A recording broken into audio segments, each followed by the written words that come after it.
Hi നമസ്കാരം, പുതിയൊരു വീഡിയോയിലേക്ക് സ്വാഗതം. ഇന്ന് നമ്മുടെ തൈകൾ പാകാനായിട്ടുള്ള ബെഡ് പ്രിപ്പയർ ചെയ്യാണ്. അതായത് സീപോം എന്നാണ് പറയുന്നത്. നമ്മൾ തൈകൾ പാകാനായിട്ട് ശരിക്കും നമ്മൾ അതിനകത്ത് ട്രേ ഫില്ല് ചെയ്യാനായിട്ട് എടുക്കുന്ന സാധനമുണ്ട്. അതിനെ സീപോം എന്നാണ് സാധാരണ പറയുന്നത്. നമ്മളത് ചാണകപ്പൊടി, ചകിരിച്ചോറ് പോലുള്ള സാധനങ്ങളാണ് സാധാരണ ആൾക്കാർ ഉപയോഗിക്കുന്നത്. അപ്പൊ അതിന് വേണ്ടിയിട്ട് വളരെ ശാസ്ത്രീയമായിട്ട് നമുക്ക് എങ്ങനെയാണ് സീപോം നിർമ്മിക്കുക എന്നുള്ളതാണ് നമ്മൾ ഈ വീഡിയോയിൽ പറയുന്നത്. ഇതിപ്പോ 1 ടൺ സീപോമിന്റെ നിർമ്മാണമാണ്. സാധാരണ കൊയർ ബോർഡിൽ നിന്നാണ് നമുക്ക് സീപോം കിട്ടുന്നത്. ഈ സീപോമിനകത്ത് കൊയർ ബോർഡ് ചെയ്യുന്നത് വെച്ചാൽ യൂറിയ ഇട്ടിട്ടാണ് അവർ ചകിരിച്ചോറിനെ കമ്പോസ്റ്റ് ചെയ്യുന്നത്. ഇത് ഫുൾ ഓർഗാനിക് ആയിട്ടാണ് നമ്മൾ ചെയ്യുന്നത്. അത് മൈക്രോബ്സ് ഉപയോഗിച്ചിട്ടാണ് നമ്മൾ ചെയ്യുന്നത്. ഇതിനകത്ത് വരുന്നത് നമുക്ക് ചകിരിച്ചോറ് ചേർന്ന കോഴിവളമുണ്ട്, ഉമിക്കരിയുണ്ട്, ചകിരിച്ചോറുണ്ട്, ഉണങ്ങിയ ചാണകപ്പൊടിയുണ്ട്. അപ്പൊ ഈ ലെയർ ബൈ ആയിട്ട് ഇട്ടിട്ട് നമ്മൾ അതിനകത്ത് ഗ്രീൻ എംപ്ലസ് എന്ന് പറയുന്ന നമ്മുടെ ഒരു കൾച്ചർ ഉണ്ട്. ആ കൾച്ചറാണ് ശരിക്കും ഇതിനെ ഡീകമ്പോസ് ചെയ്ത് സീപോം ആയിട്ട് കൺവേർട്ട് ചെയ്യുന്നത്. അങ്ങനെ കമ്പോസ്റ്റ് ആയ ചകിരിച്ചോറിനകത്ത് മാത്രമേ ചെടിയുടെ വിത്ത് മുളയ്ക്കത്തുള്ളൂ. അങ്ങനെ മുളച്ചാൽ മാത്രമേ ഉള്ളൂ ആ വിത്തിന് തൈക്ക് നല്ല കരുത്തുണ്ടാവുള്ളൂ. ആ തൈ നല്ല ഈൽഡ് നമുക്ക് തരത്തുള്ളൂ. സാധാരണ നമ്മൾ വിത്ത് മുളപ്പിക്കാനായിട്ട് എടുക്കുന്ന മീഡിയങ്ങൾ പല വെറൈറ്റി അല്ല പല തരത്തിലുള്ളതായിരിക്കും. പക്ഷെ അത് കമ്പോസ്റ്റ് ആയിട്ടില്ല എന്നെങ്കിലുള്ള പ്രശ്നം എന്ന് വെച്ചാൽ നമ്മൾ ആ സീഡ് മുളയ്ക്കാനുള്ള നൈട്രജൻ ശരിക്കും നമ്മൾ ഉപയോഗിക്കുന്ന ആ മീഡിയം വലിച്ചെടുക്കും. കമ്പോസ്റ്റ് ആയി കഴിഞ്ഞാൽ നമുക്ക് നല്ല രീതിയിൽ വിത്തിന് നല്ല കരുത്തോടു കൂടി മുളപ്പിച്ച് എടുക്കാനായിട്ട് സാധിക്കും. അപ്പോൾ നമ്മൾ ഇടുന്ന എല്ലാ വിത്തുകളും മുളയ്ക്കണമെങ്കിൽ തന്നെ നമ്മൾക്ക് നല്ല സീപോം നമ്മൾ ഉപയോഗിക്കണം. അല്ലെങ്കിൽ നമ്മൾ നല്ല സീഡ് ബെഡ് തന്നെ നമ്മൾ ഉപയോഗിക്കണം. അപ്പൊ സീഡ് ബെഡിന്റെ ഒരു പ്രിപ്പറേഷൻ ആണ് ഇത്. ലെയർ ബൈ ലെയർ ആയിട്ടാണ് നമ്മൾ ഇടുന്നത്. അതിനകത്ത് ചകിരിച്ചോറുണ്ട്, ഉമിക്കരിയുണ്ട്, ചകിരിച്ചോറ് ചേർന്ന കോഴിവളം ഉപയോഗിച്ചിട്ടുണ്ട്, ചാണകപ്പൊടി ഉപയോഗിച്ചിട്ടുണ്ട്. ഇത് നമ്മൾ ലെയർ ബൈ ലെയർ ആയിട്ടും അതിനകത്ത് നമ്മൾ ഗ്രീൻ എംപ്ലസ് എന്ന് പറയുന്ന നമ്മുടെ കൾച്ചർ കലക്കി ഒഴിച്ചു കൊടുക്കും.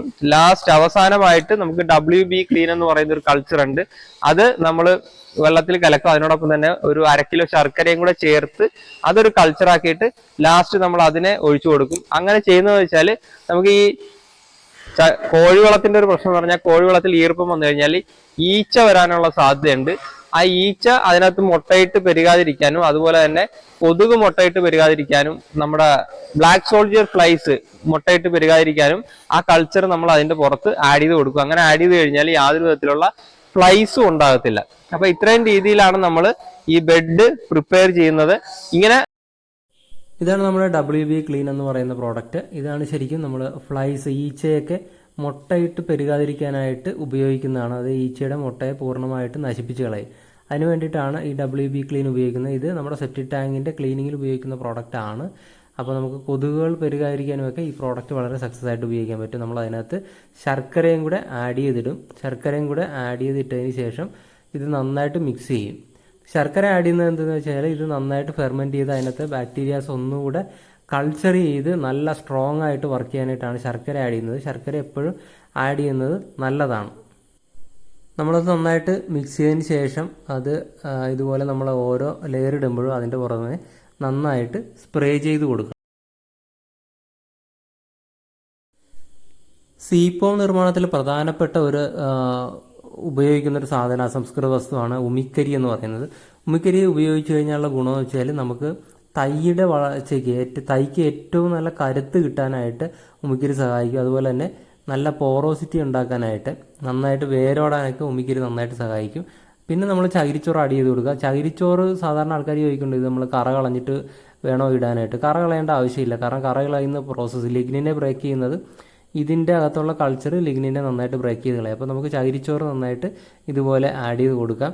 ചകിരിച്ചോറ് ആഡ് ചെയ്ത് കൊടുക്കുക. അതിൻ്റെ പുറമെ നമ്മൾ ബാക്കിയുള്ള ചാണകം നമുക്ക് ആഡ് ചെയ്ത് കൊടുക്കാം. കോഴിക്കാഷ്ടം നമുക്ക് ആഡ് ചെയ്ത് കൊടുക്കാം. അപ്പോൾ അതുപോലുള്ള സാധനങ്ങൾ ആഡ് ചെയ്യുമ്പോൾ ഓൾറെഡി ഒരു CN റേഷ്യോ എന്ന് പറയുന്നത് അവിടെ ഫോം ചെയ്യും.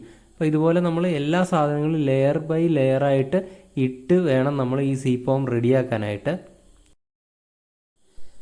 നമ്മളിതിനകത്ത് ഈ കോഴിക്കാഷ്ടം ആഡ് ചെയ്ത് കഴിഞ്ഞാൽ കോഴിക്കാഷ്ടത്തിനകത്ത് അത്യാവശ്യം നന്നായിട്ട് നൈട്രജൻ ഉണ്ട്, നന്നായിട്ട് ഫോസ്ഫറസ് ഉണ്ട്, പൊട്ടാഷ് വളരെ കുറവാണ്. പക്ഷേ മൈക്രോ ന്യൂട്രിയൻസ് അത്യാവശ്യം നന്നായിട്ട് അടങ്ങിയിട്ടുണ്ട്. അപ്പോൾ നമ്മൾ കോഴിക്കാഷ്ടവും ഇതിൻ്റെ കൂട്ടത്തിൽ ആഡ് ചെയ്ത് കൊടുക്കുന്നത് എപ്പോഴും നല്ല സീപോം റെഡിയാക്കാനായിട്ട് സഹായിക്കും.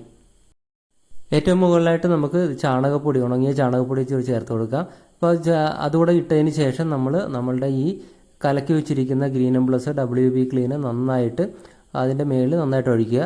നമ്മളൊരു 30 ദിവസം ഇതിനകത്ത് ഈർപ്പം നിലനിർത്താനായിട്ട് നമ്മൾ നോക്കണം. ആ ഈർപ്പം നിലനിന്നതിന് ശേഷം 30 ദിവസം കഴിഞ്ഞാൽ നമുക്കത് വിരിച്ചിട്ട് നല്ല സീപ്പോമായിട്ട് ഉപയോഗിക്കാം. നിങ്ങൾക്ക് എല്ലാവർക്കും തന്നെ ബെഡ് പ്രിപ്പയർ ചെയ്യാൻ പറ്റും. നിങ്ങൾക്ക് അതിനെപ്പറ്റി എന്തെങ്കിലും കാര്യങ്ങൾ അറിയാനുണ്ട്, നിങ്ങൾക്ക് എന്തെങ്കിലും സംശയം ഉണ്ടെങ്കിൽ തീർച്ചയായിട്ടും നമുക്ക് വാട്സപ്പ് ചെയ്യാം. അപ്പോൾ അടുത്ത ഒരു വീഡിയോ ആയിട്ട് കാണുന്നവരെ ഗുഡ് ബൈ.